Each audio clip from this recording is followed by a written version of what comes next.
আসসালামু আলাইকুম সম্মানিত ভিউয়ার্স, সকলে কেমন আছেন? আজকে আরও একটি নতুন দৃশ্য নিয়ে হাজির হলাম। আজকের এই ভিডিওটা সকলে স্কিপ না করে শুরুতে শেষ পর্যন্ত দেখবেন বলে আশা রাখি, এবং সকলের কাছে একটাই অনুরোধ, আমার এই ভিডিওটা না টেনে শুরুতে শেষ পর্যন্ত দেখবেন। আজকের এই দৃশ্যটা যারা শিখতে চান সেই সকল শিক্ষার্থীর উদ্দেশ্যে বলবো শুরুতে শেষ পর্যন্ত দেখার জন্য।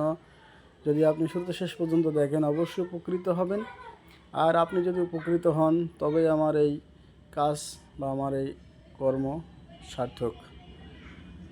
তো অবশ্যই আপনি সুন্দরভাবে দেখতে থাকুন। আমি প্রত্যেকটা জায়গায় কীভাবে লাইন টানছি, কীভাবে রং করেছি, এগুলো যদি আপনি সুন্দর করে দেখেন অবশ্যই উপকৃত হবেন।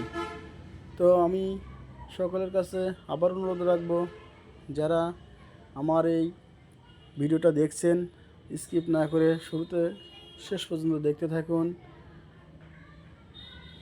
আপনি উপকৃত হবেন, আর আপনি উপকৃত হলেই আমার সার্থকতা। তো আপনারা দেখুন কোথায় কিভাবে রং করছি, প্রত্যেকটা জায়গায় স্টেপ বাই স্টেপ, প্রত্যেকটা জায়গায় আপনার সুন্দরভাবে দেখা প্রয়োজন আমি মনে করি। আপনি যদি শিখতে চান, শিক্ষার্থী যদি হন, আপনি অবশ্যই সুন্দর করে দেখবেন, আর সুন্দর করে যদি আপনি দেখেন তো আমার বিশ্বাস আপনি এখান থেকে উপকৃত হবেন।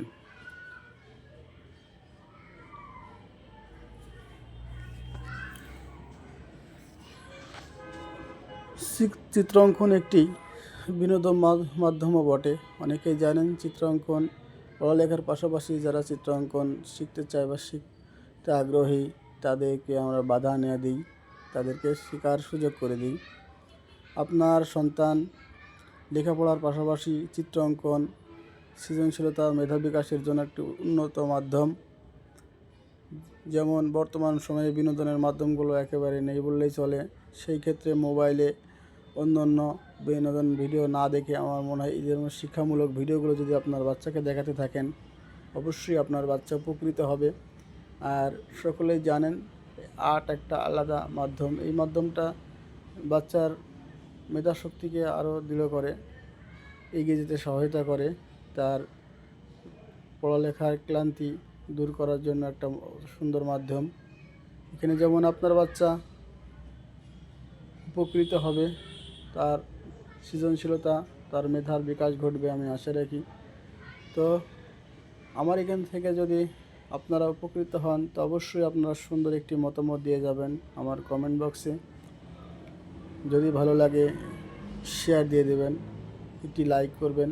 আপনার অনুপ্রেরণা, আপনাদের ভালোবাসা আমাকে আরও সুন্দর কাজ নিয়ে আসতে সহযোগিতা করবে। তো আপনাদের যদি কোনো